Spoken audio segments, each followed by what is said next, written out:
This is MC Fireside Chats, a weekly show devoted to the outdoor hospitality industry, hosted by Brian Searl and Kara Sismadia. You'll hear from special guests that focus on topics to help your business succeed, all backed by Modern Campground, the most innovative news source in the industry.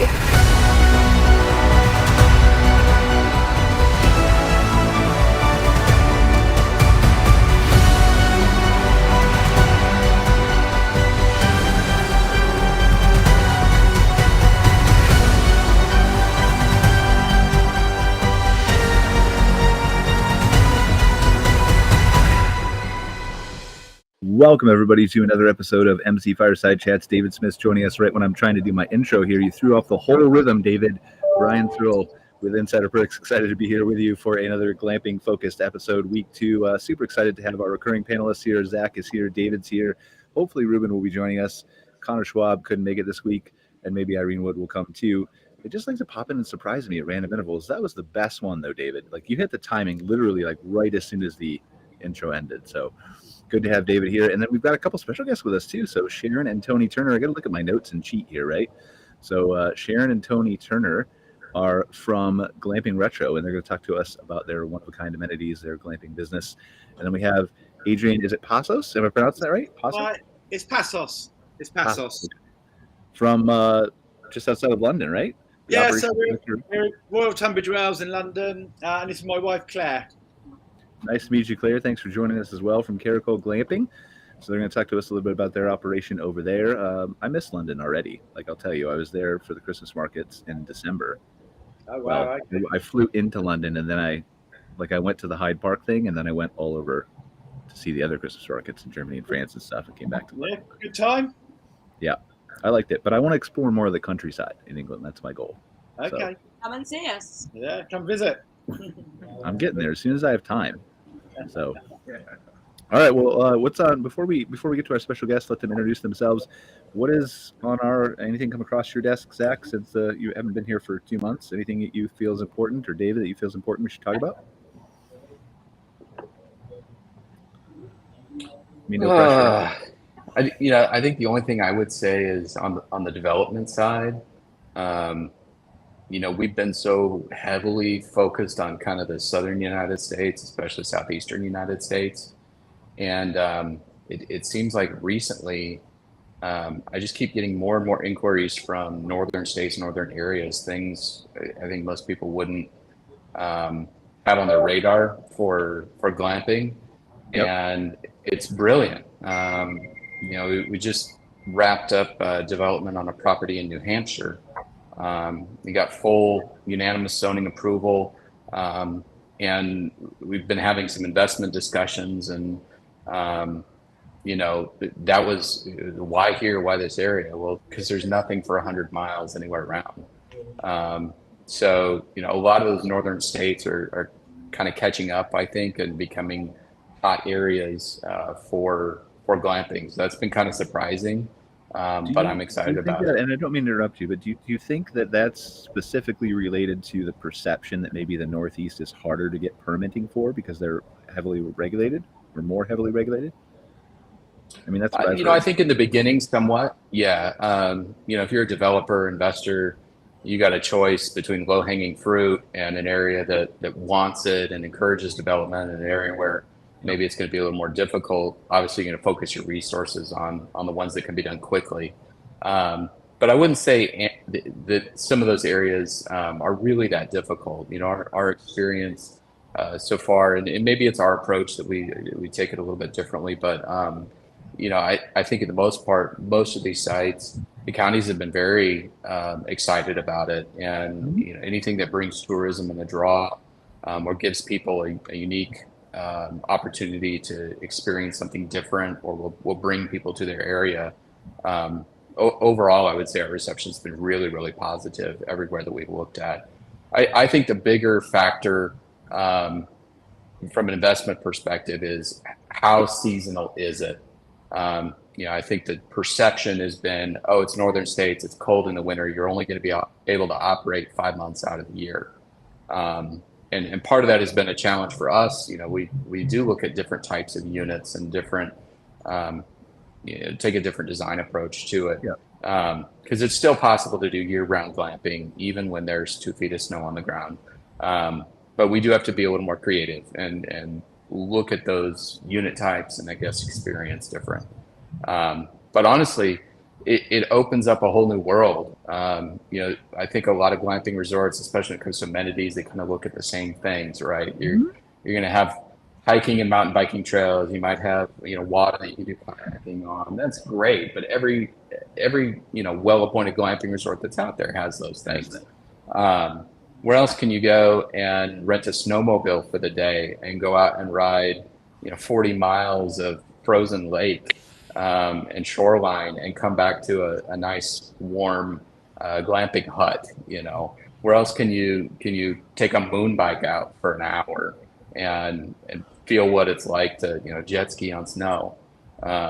So I've been really excited about some of these projects. Let you have the Northeast. But just forget about Canada. It's fine. I'm preaching to the choir, telling the Canadians that we can glamp in winter, and they're going, duh. No, you're not wrong though, right? And to be clear, I don't think that the permitting, just briefly going back to that, is the actual issue. I think there's just maybe, from what I heard, right, and it was more campgrounds, RV parks years ago at some of the Northeast conferences, there was just that perception that maybe it was a little less business friendly, but I don't think that's really the case, as you very clearly indicated. No. Or maybe it's just your approach and Clockwork is amazing and everyone should hire you. I like to think that we're good at what we do. I mean, of course you are, right? So, okay. So let's, David, anything on your list that we should talk about?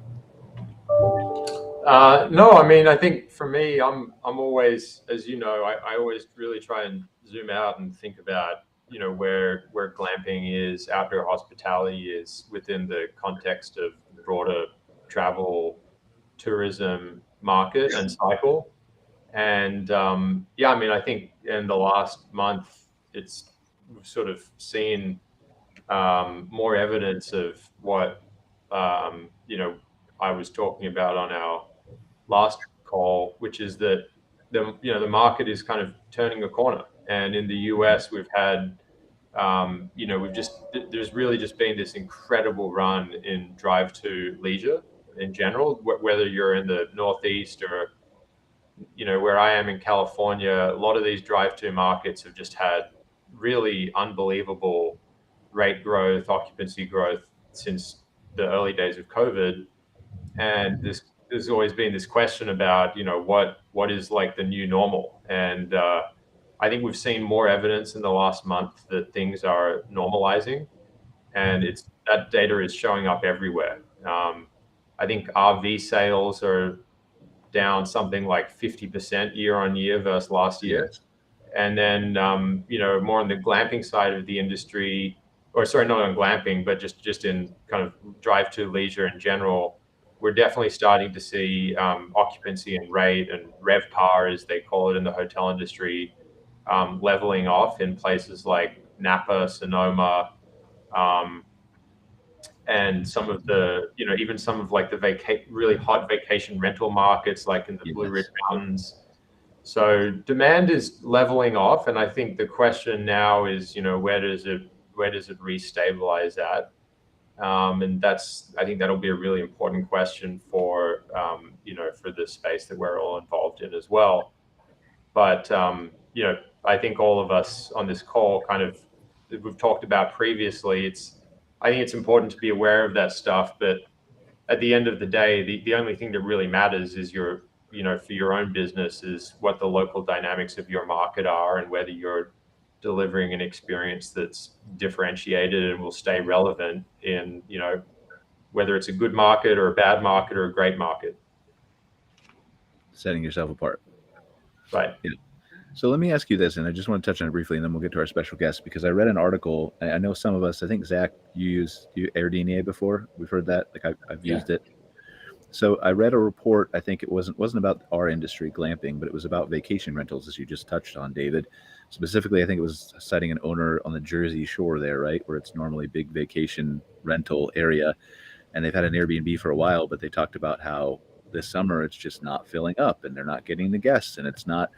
Do you see that as a broader indicative trend for glamping as a whole, or is that vacation rentals specifically cooling off? Or Do you know? Well, I do. Yes and no. I think it is relevant to glamping in the sense that if you think about vacation rental demand as at least being kind of somewhat related to leisure travel demand in general, I think it is partly. I think it is due to the same thing, the same reason why hoteliers in some of these drive-to markets are also seeing a drop off in room rate. This time year versus same time last year. But I do think there's also, like, I'm not an expert on the vacation rental market, but I think there's been a lot written about that sector becoming oversupplied in certain parts of, certainly in the US. There's just been an absolute frenzy in vacation rental development or conversion, or investors buying homes, converting them to, basically like permanent Airbnbs. So I think that there's that, like, in that sense, the barriers to entry in some parts of the country for vacation rentals are a lot lower than the sort of stuff we all deal with. And so, that oversupply issue may just be kind of specific to vacation rentals. I think it probably is. Because it's easier to start an Airbnb than it is to start a glamping resort, of course. Yeah, I mean, especially if you're in, some of the more accommodative parts of the US where no one really, like, the county's not going to get in your way if you want to do that. So, yeah, as always, it's impossible to tell, but I think it's both a reflection of the market, but also probably something specific to vacation rental world too. Okay. Two things that I would add to that, and reasons that it's important within the glamping industry that we pay attention to that. One, we're starting to see areas where there's sort of collateral damage to the glamping industry as a result of short-term rentals. As an example, we were looking at a property in Colorado with a development client. Would have been an incredible property, great location, close proximity to several ski resorts, year-round opportunities there. And the county that's there recently instituted kind of some reactionary policies due to the problems that have been created from the short-term rental market.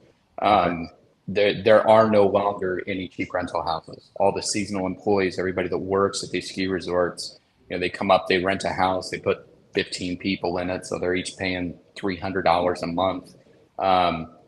All those cheap, affordable properties have been snatched up by speculators, turning them into short-term rentals. So now they have a workforce housing problem. So they've instituted registry for short-term rentals, and they grant licenses to use your property as a short-term rental. Some of these states and counties have even gone so far as to subpoena sites like Airbnb and say, we want all the listings that you have on your platform in our county, and then issued fines to those property owners for having, an illegal short-term rental due to their new regulations that they've passed. Other counties have issued a moratorium and flat out said, we don't care what it is, we're not approving anything that would be a short-term rental or short-term stay for the next 2 years until we get a handle on all of this. And like it or not, those policies and those moratoriums and some of those reactions from areas that have been inundated by the short-term rental markets are having an effect on the glamping industry. And having some of those counties come back and say, yeah, we realize you're a glamping resort, you're camping, all of this, but you're still charging a nightly rate. People aren't staying here long-term. You're not renting it for the month. This classifies under our new designations as a short-term rental.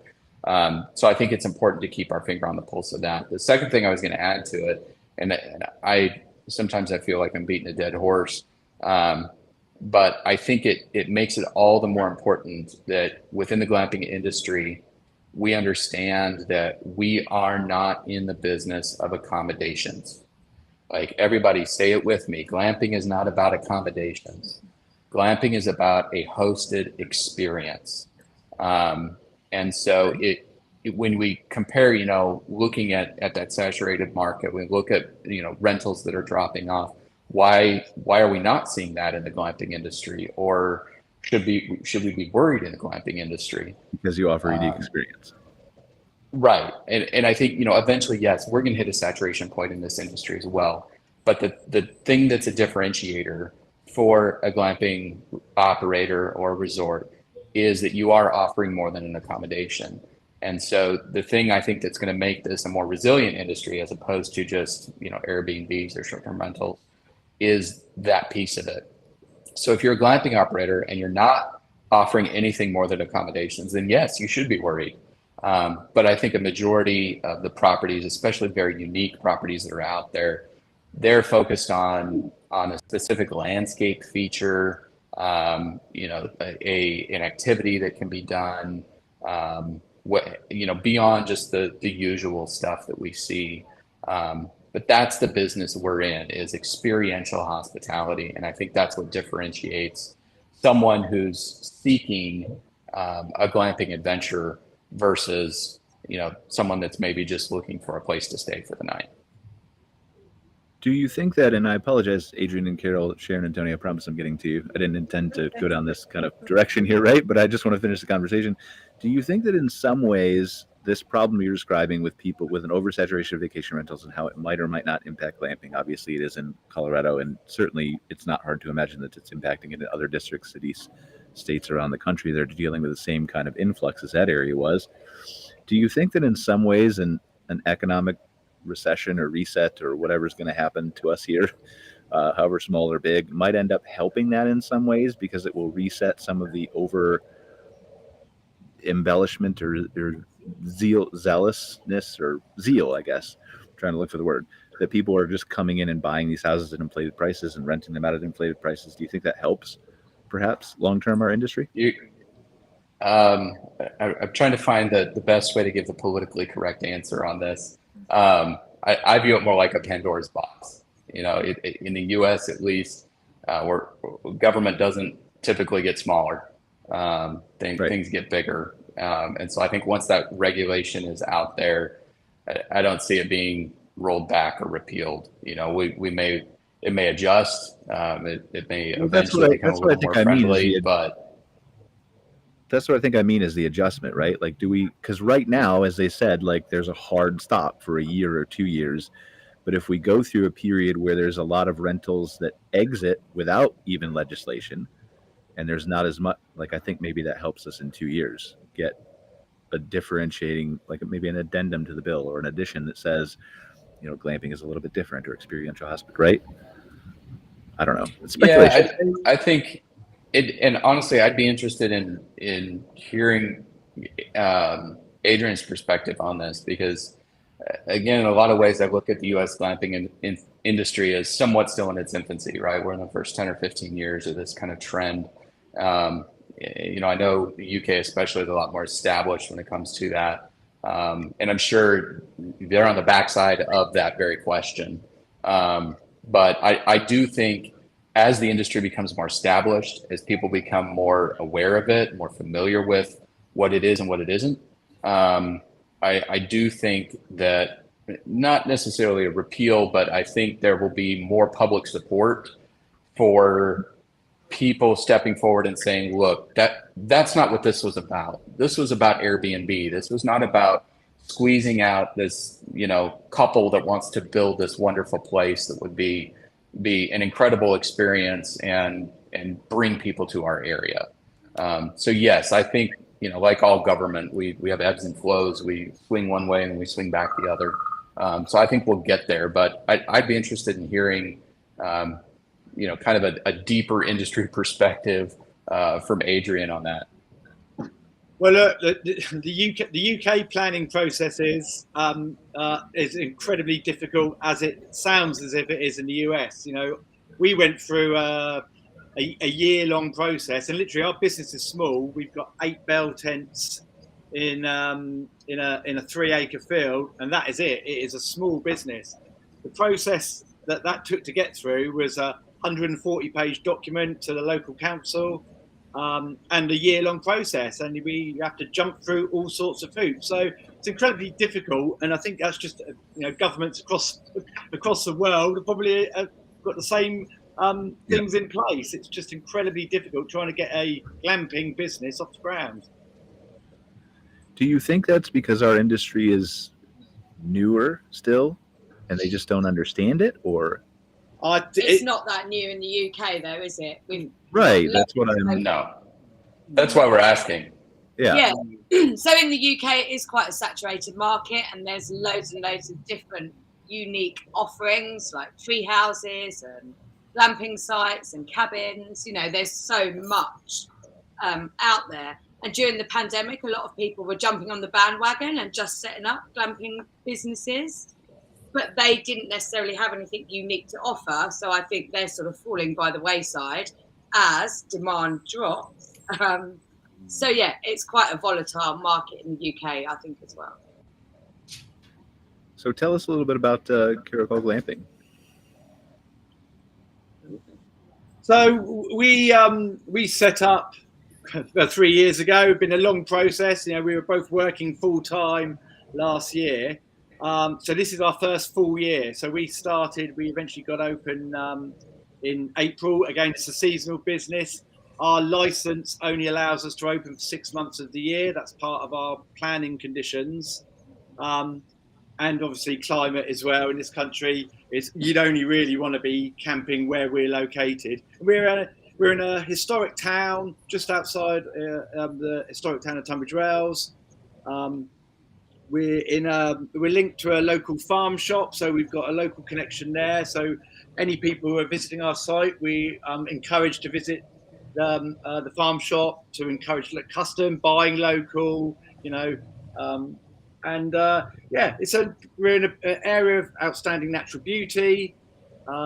It's a really nice spot. We've got lots of castles, historic information locally to us.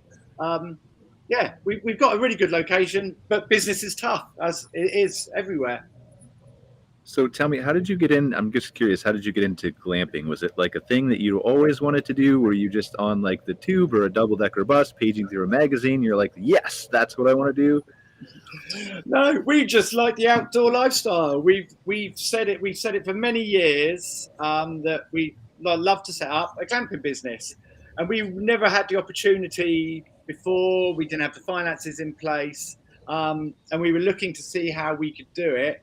And ultimately, we put an advert in the local farmers union website saying we're interested in setting up a campsite. If any farmer is interested, get in touch. And luckily enough, one guy said, I've got this area of land. Come and have a look and see what you think. So it's we couldn't afford to do it any other way than that. So he gave us the opportunity to be able to set it up and establish ourselves. What would you? So I've got a quick question on that. So did you acquire the land? Are you leasing the land? Are you doing a revenue share back to the landowner? It's a revenue share, more or less. So we set up the whole business. He's put the infrastructure in place. So toilets, showers, facility, he's paid for and invested in. And we've invested in all the tents and associated equipment. You know, we've got a big stretch tent up. We've built a sort of an indoor, outdoor kitchen area and a little sort of snug that we've invested in. That's the way that the partnership's working. Do you feel like, and I'm just curious hypothetically, right? Because that seems like a good model that works well for, not in every situation, right? But in your case, it works well for the landowner who probably wasn't utilizing the land as much as he could have. Correct. Do you feel like if you did it all over again and you had enough money to buy your own land, you would do it the same way? Would you still lease the land, or would you? In an ideal world, you'd have your own land, and then you wouldn't have to pay the farmer rental. So yeah, that's what I'm asking. I didn't know if the partnership had other tangial benefits that just working together. Having said that, the infrastructure, you know, we've got a sewage treatment system in place. All of those associated is a huge cost, and that would have been, you know, our setup costs would have been vastly increased from what we have had. Do you feel like, I'm trying to think of a good question. From your advice perspective, and you said you've been doing this 3 years, right? Yeah, it's our first full year. So we'd done a pop up in year 1, and second year, year 2, we didn't get open because we were still building the infrastructure. So we only had like a 10-week period. Okay. Would you say that just advice to other, and I'm curious from a UK perspective, right? So you've been through this, you're still obviously building it, you're on your way up. From an advice perspective, if you were talking to someone in the UK specifically, given the saturation of the market and maybe where the economy is headed, what would you recommend? Like if they were you're not trying to talk them out of starting a glamping business. If they're dead set on starting one, what would you recommend that they do to make sure that they have the best chance to succeed? We haven't succeeded yet, so the jury's still out. Okay, I haven't succeeded either, so nobody here has succeeded. Maybe David and Zach have. My advice. I would argue you're open. That is success. For Fair enough. a lot of the folks that. Right. It depends on a lot of folks that we work with are in that process, right? So that is the eventual goal: is can we just get open? After that, you worry about all the next problems. Then you become more successful and more right? Yeah. So you already are. Oh look, we're enjoying the experience, but it's tough. It's really tough, and as new business owners, I've been employed all my working life, so we've really sort of jumped into it with both feet and see how we go on. At least we can go back and we said we were going to do it. We've done it. We're having a great time. But yeah, we'll wait and see what happens in another year. So what would you say? I have a question. Oh, sorry. I was just going to make me answer the question, but if you have a better one, then we'll just forget mine. That's fine. I was going to ask to our earlier discussion, kind of focusing on the experiential based piece of hospitality. What are things that you guys have done at Caracol and things that are a unique opportunity for guests at your resort? We're starting to get more and more inquiries about kind of ag experiences, farm to table, incorporating animals, whether that's sheep or goats or cattle. So I'm curious, being as your site is on a farm, what are those experiences that you guys are offering, and what are you finding is resonating with your guests? What's differentiating factors for you in your business? Well, our location is key. Like I did say, we're in a historic outskirts of a historic town with lots of history. Henry VIII's castle is literally a couple of miles away. So there are lots of historic attractions nearby to us. The site itself, we've built this kitchen this year. It's really nice. Everyone who comes to visit say, well, it's better than the kitchen I've got at home, or the shower is better than the shower. So we've sort of, it is upmarket. Is it glamping? Is it posh camping? We think we've established something that is different. Other campsites and other glampsites haven't got this indoor kitchen. They haven't got this indoor lounge area that we've set up. But I think more importantly, because we're on a farm, we're all about biodiversity, sustainability. We're also located in an area of outstanding natural beauty. So for us to get through our planning application, it was key that we ticked a lot of boxes. So all the bell tents are nestled in a wildflower meadow. We've upcycling, we're reusing materials. We've got a little nature area with bug hotels and bee hotels. And we've got woodland as well behind us. So it's really, really key to us that we tick all of those sort of biodiversity boxes. And we had to do that to get through planning. Which I think ultimately goes back to Zach's point of experience, right? Yeah. It's not, and just as you talked about, is it glamping? Is it something else? We've had those discussions too. I mean, who knows what the word is? All we know is that people tend to search for that on Google right now. So that's what we're for ourselves for now. David, I'm curious from your perspective, and maybe just have an opinion on this versus expertise. Is there value from a capital investment standpoint in a partnership like they established? Or is it something where you mean like a revenue share style partnership? Just if you're looking at it from an investment standpoint, or I'm going to lend money to them, is there a value in having two people with different strengths that complement each other, or would you rather have one person who maybe knows the business and is learning the land? No, I actually think that when you look at glamping as an industry, that the hardest thing for people, one of the hardest things for investors to find are teams that have experience and all the necessary skill set to make a project work. And that's not very surprising because it's a new industry. It's almost impossible to have had decades of experience in glamping because it hasn't really been a thing at this scale for very long. So I think actually being able to show a partner that you've got, even if you don't have that decades of experience that everyone wants, you've got a team that have got different skill sets to bring to the table. Yeah, I mean, of course, that's absolutely valuable. And then, I think where I thought your question was going about, how do you actually structure the deal, and does that make a difference from the investors' Well, point of if view? that was a smart way to take the question, that's absolutely where I was going. No, it's a different question, but I think it's a good one too. I mean that absolutely makes a difference as well. That obviously the advantage of a revenue share or a lease is that a lease is really like effectively just a form of financing. It's if you sort of look at like a land lease through a certain lens, it kind of actually looks like a loan. Someone's giving you the land. You don't need to put the capital up, but you do need to pay them rent for it. A rent, which is kind of like a loan, and a revenue share is not all that dissimilar again.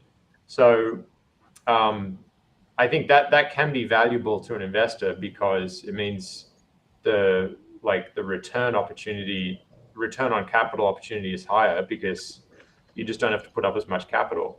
But it also means that, if things go wrong, you may not have valuable collateral in a way that you would have in a more traditional real estate project. So to add to that, what we hear on a lot of those types of projects, they can be very attractive to potential investors because the upfront capital raise is not as significant. But this would be a question maybe Adrian, you guys haven't gotten to yet since you're just launching, but when you start asking about an exit strategy, what is the long-term goal with this? Was it to grow the business, to grow multiple sites? Was it to sell the business eventually? Was it, and so it's always a question that comes up with investors is I'm willing to put my money out into this, but how do I get it back? When do I get my cash in, my payday? And a lot of times on a land lease deal, there's just less there at the end. And so there is an investor profile that is not interested in land lease deals. I've even had traditional real estate investors say, we want to do this glamping resort here and now, but we know that 10 to 15 years from now, this is going to be a much more attractive site for a lodge or for a hotel, and so they're looking for really a short term, something that's going to generate revenue, cash flow, but it's a means to an end. It's to get them to that bigger end goal piece of a more established type of development on that property. And so if you're trying to make that pitch to real estate investors, that they see the greatest value is in the land, it's in the property itself. So I mean, it's a question back to you all. What is your long-term goal for Caracol, and what is that thought? Is it to eventually be able to buy the land and continue doing that, or kind of perfect this model and then find future partnerships, other lease potentials that you can do the same model over and over, repeat it? Yeah, longer term, we've got different. There are options available to us. So initially, we set up with 8 bell tents. Is there potential to put lodges, something that we could run for a whole 12 months and increase our income that way? We don't know. So we are in the early stages, but there are options available, and there's also options at looking alternative sites in the local area where we could set up the same business model as we're currently doing. I think it's all about setting up a really good brand, which I feel that we have. It's only sort of 18 months old, but I think we're getting a really good name for ourselves locally. And I think one of our unique selling points is that we're predominantly a group space. So which not that many glamping sites and campsites offer an opportunity for groups to come together and just have, exclusivity of that space. So I think as we grow our brand and, awareness of what we're doing, there is the opportunity to expand to other areas.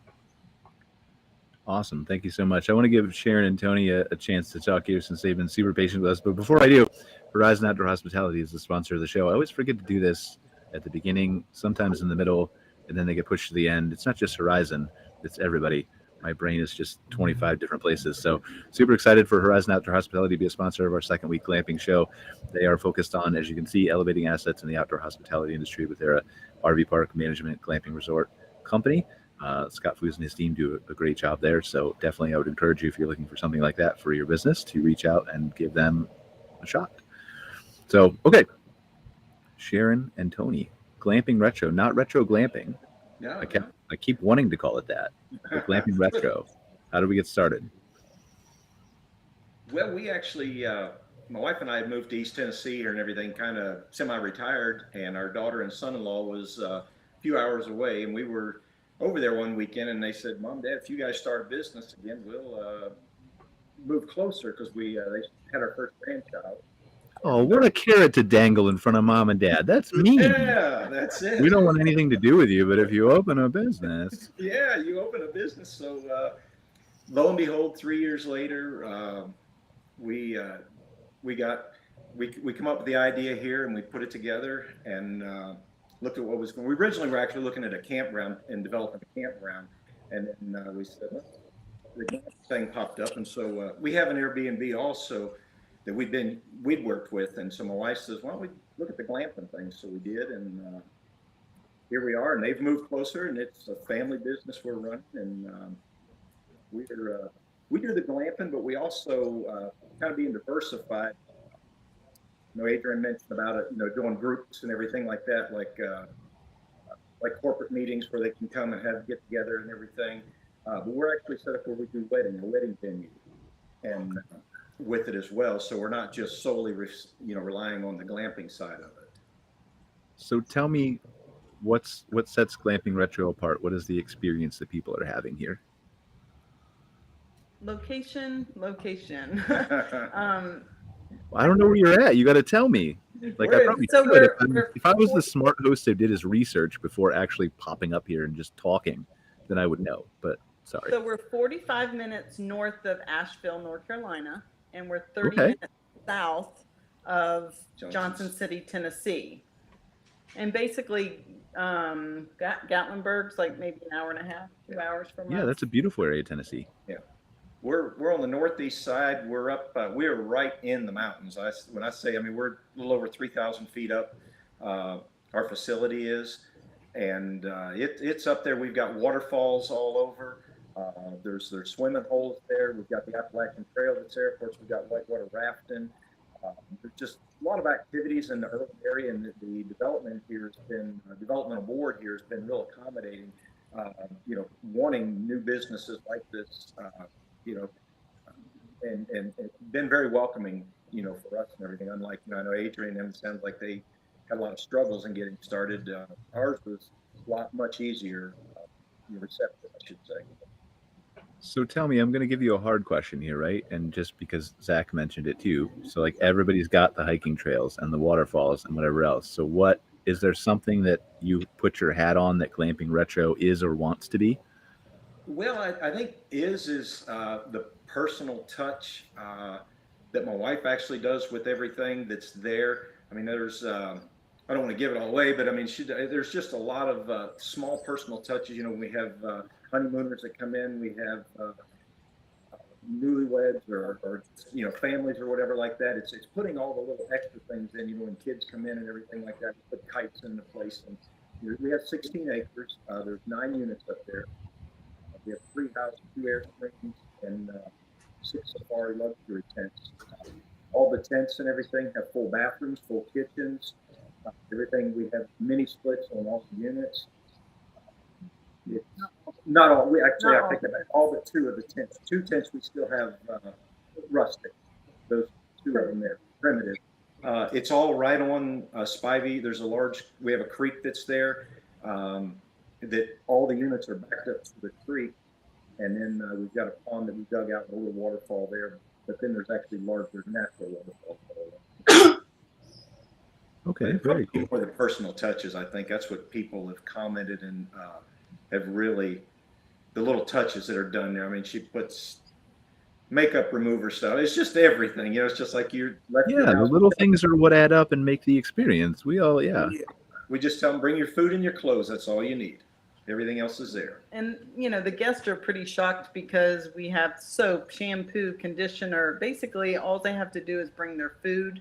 And we have very luxurious bathhouse, kind of like what Adrian said, just really nice. They say, oh, this is better than our house. And so just put those personal touches to make it more upscale and more glamorous for the people that love the outdoors, but don't really want to sleep on a sleeping bag or a blow-up mattress. It's really interesting to me, and I'm sure that there's going to be a point where this has to change too, just like the accommodations do. And maybe, Zach, I'm interested in hearing your thoughts about this too. Clearly, you go above and beyond for the guest experience and for the little things. But and so this isn't, don't take this the wrong way, right? But it's very interesting how the bar is like, oh, there was shampoo, and that impressed me still after X number of years, right? Like, shouldn't it have leveled up by now into a kite or a whatever? But it's interesting. Do you think that changes with saturation as we continue to go forward, or? Yeah, I do. It plays very well into the discussion that we had earlier. As the glamping market becomes more saturated, I remember 2 years ago when it was good enough for someone to pop a bell tent in their backyard and they were pulling down $150, $200 a night on Airbnb and going, oh my God, this is brilliant. Why didn't I think of this sooner? But I think as the industry establishes itself a little bit more, as we start to see some of kind of those more industry brands, I'm so glad Passos mentioned their efforts to build a brand, because I think that's really, really important. I think, that competition in the marketplace drives places to be better. And I think Sharen and Tony are being really humble. If you look at their website, you look at their Instagram, this site is absolutely gorgeous. The property that they build is really incredible. My favorite thing. I'll share it while you're talking. My favorite thing that I saw is your assembly space, your Quonset. I think, again, when we start talking about tying experience back to accommodation, right? And you guys hit the nail on the head. Weddings, events, group gatherings, giving people a place to come, because that's really what you're selling. You're selling that memory. You're selling the experience. It is all those little touches. It's the very first thing I said, right? We're selling a hosted experience, and those are the things that perceive value to a glamping client, right? It's not that you gave them shampoo. It's that you thought about it. You thought about them. We've all had that, even in nice hotels. And I travel a lot. I've seen a lot of hotels, and you get in the shower and you look over and you're like, oh crap, they put it across on it. You get out half dripping wet, to go get the shampoo, right? Because it's not where you expected it to be. And so I think it is all those little touches that show you've thought about your guests. You've thought about their experience. You've done little things to make sure that they're having a better experience. And so, when people ask, like, what's the secret sauce? What's the magic? How do I do a successful glamping resort? There is no magic bullet, but if I had to narrow it down to one thing, it's just that. It's being attentive. It's thinking about your guests. It's not one thing. It's 1,000 little things that you're doing. and Sharen and Tony are absolutely hitting it out of the park. No, Thank you. thank you. We've got our daughter and son-in-law that they do the social media side of it. We're kind of, well, you've seen the troubles we had getting logged in, so that'll they're very much responsible for all that side of it, and thank God for them. So we're blessed, so. And like it or not, whether it's fair or not, right? A big part of this business is telling your story, and it's not just targeted Google ads and traditional marketing, right? Like social media is a huge part of this industry and what we do, and so that ability to communicate your story of what's happening through social media, it's a huge contributing factor to success in this industry. Yes. So where do you see your Sharen and Tony? Where are you guys headed in the next few years? And then after that, we're going to show Adrian and Carol's website because it's only fair. So Ours, you mean for the unit itself? I think. Well, yeah, for your business. Like, where would you like to take this? Do you want multiple locations? Do you want more units? Do you want are you happy with how it is? Yeah, I think we're happy with with what it's doing and where it's at. Probably we want to increase. We'd like to see more increases. We just opened up for weddings to do weddings this year, and so we're looking at really trying to capitalize on the wedding side of it. And then we've got everything in our area. Of course, we're in the country, so everything in our area is 99% barn type wedding. And so what we do have up there is completely unique and different, and the people have been very receptive. We're actually on wedding wire and the knots, and so the referrals and leads that we're getting there, and what's the other one, Honeybooks or something. So everybody that came there has been very, it's completely different, and so the wedding side of it, I think, is the glamping as well, but the wedding side, the increase in that will be advantageous for us. Yeah, I think it's interesting. There's lots of ancillary income opportunities if you have the right land and the right experiences and the right. I think there's all kinds of ideas we haven't even thought of yet. Probably the UK has thought of everything, but we haven't thought of yet over here. So I want to take a look. Anything else, Sharen, Tony, that we should know about your business? We are seasonal as well. We open in April and we shut down the second week of November. Typically, because we do get snow in this area pretty heavy, and then of course it's cold. Even with those the tents, we've got heaters in them and everything like that. But the mini splits, they just only so efficient when it's so cold. And then the treehouse and the Airstreams are fine, but the tents are just difficult to keep warm. Do you have to take your tents down every season? No, ma'am. They're we've got solid tongue groove wood floor structures, and we got them insulated underneath and everything for our water lines and our electric and everything like that. And no, we don't take them down at all. Yeah. Interesting. All right. And so I just want to be fair, since Zach had to go say their website's good. Zach, did you look at Caracol's website too, or did you just go Adrian and Carol? Very nice. All right. I'm just kidding. But let's look at the site real quick, because it isn't thing. We probably should do this with special guests more often, where we just take a look at some of at least the visuals, right? Not necessarily their website, but yeah. So talk us through this, Adrian and Carol, June 22. I know you've talked a little bit about it, but just if you call out an image or see it, or what makes. Yeah, so we put a big central stretch tent in. The picture on the right hand side is this little snug area that we've built. It's all upcycled materials. It's all old packing timber and that we've sanded and reused, and people like that we're using, just upcycling everything, cable drums for tables, scaffold boards for. And there's kind of like the meadow, so we just mowed paths through the field to people's tents, so that it creates a bit of yeah, your own area for each tent.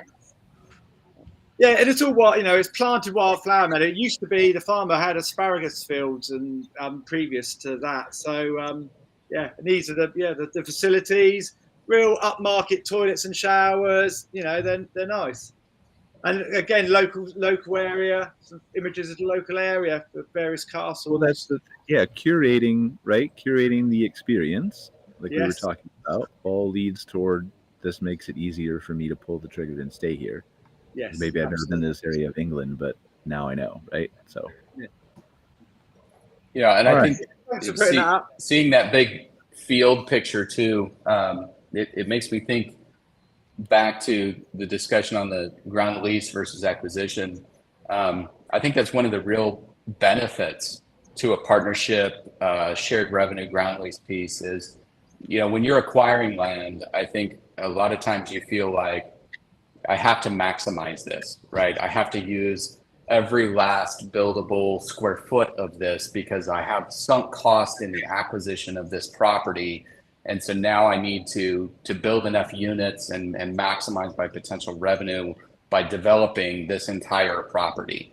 And I think that land lease, rev share partnership piece where you don't have as much sunk upfront cost in the land acquisition, it gives you a little more freedom from a design perspective, right? Like there is inherent value in just being able to stare at that beautiful meadow and walking down those pathways surrounded, waist high on both sides.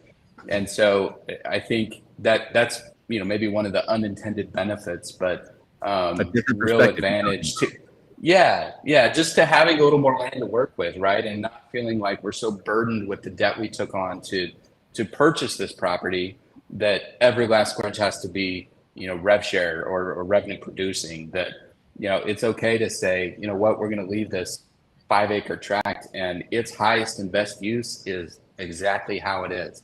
It's just a pretty place that all of our guests are going to enjoy.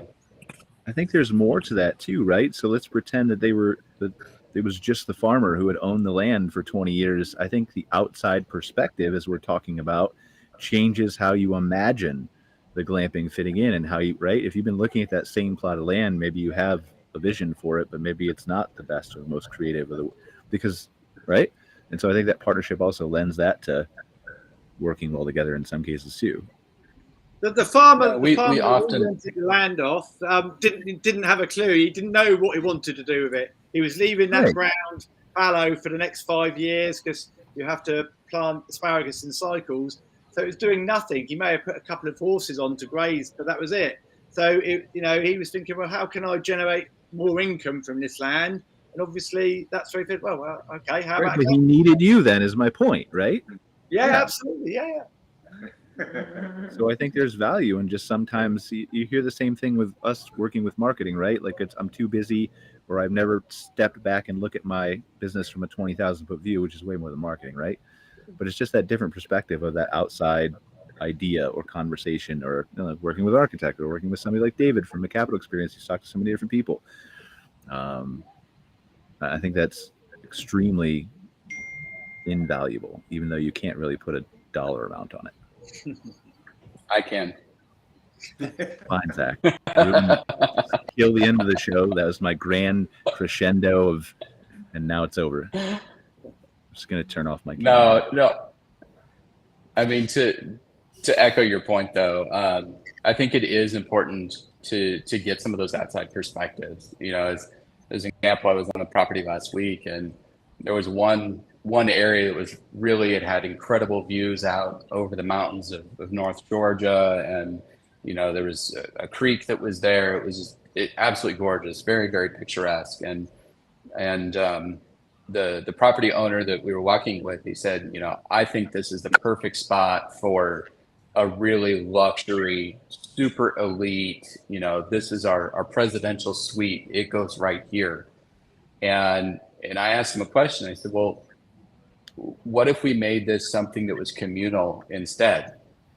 So instead of selling this elite experience to just one or two guests, what if this became an area that was just open, kind of a communal gathering space where any guest on property could come down and experience this? Now we're adding that value to all of those stays instead of just one stay.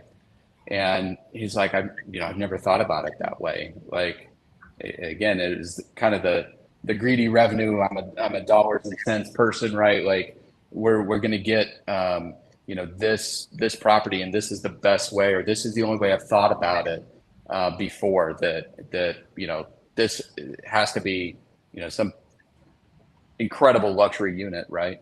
So I think sometimes getting some different perspectives and having people say, well, what about this, or have you thought about this, kind of forces you to think about things in a different way.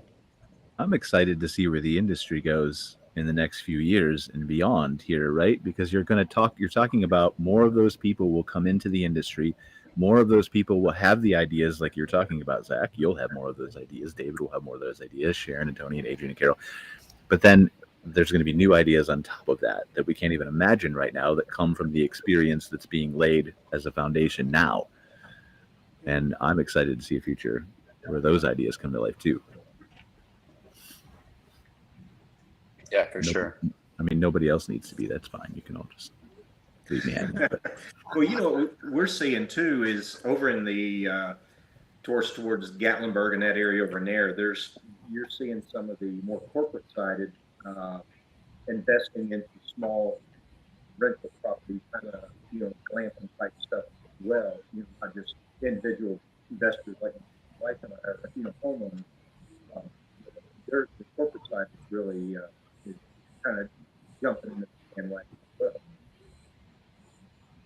Yeah, for sure. Absolutely. I'm sorry, you were breaking up a little bit, but I think I got most of what you were saying. So, David, Zach? Yeah, come here. Quick question from me I think another really interesting question about these businesses is always, how much are you, Zach was talking before about developing in New Hampshire, for example. There are beautiful places all over the United States and the UK.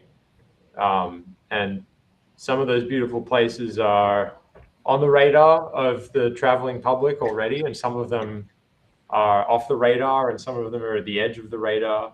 And I think that's kind of another theme, I think, in glamping and outdoor hospitality is, which is really relevant for the investor world, is how much are you trying to, induce demand, get people to come somewhere where they don't really, they're not really familiar with already, or there's not really a great place to stay, have a good experience already, versus how much are you kind of trying to go, fishing in a pond that's already well stocked, if you like, with visitors. And so that's something I hear a lot, is,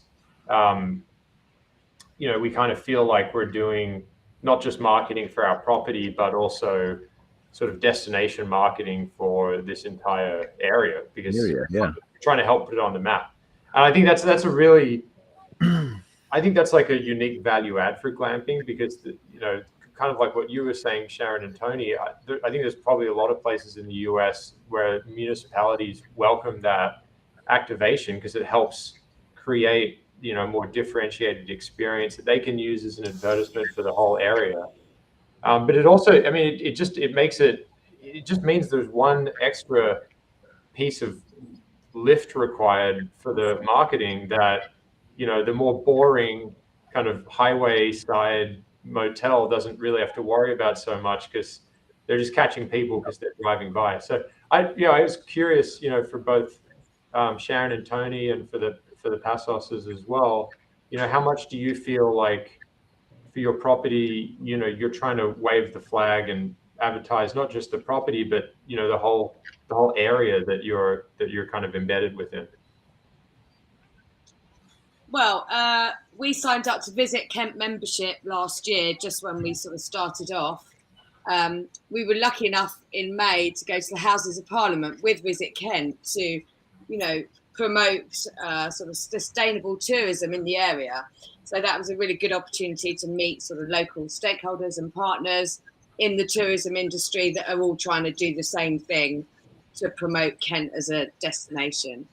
But yeah, marketing's tough. You've got to be out there partnering and networking and doing it all, even if only to meet local suppliers such as vineyards or people that produce things, so that you can offer your clients an experience. You need to know everybody around you, don't you?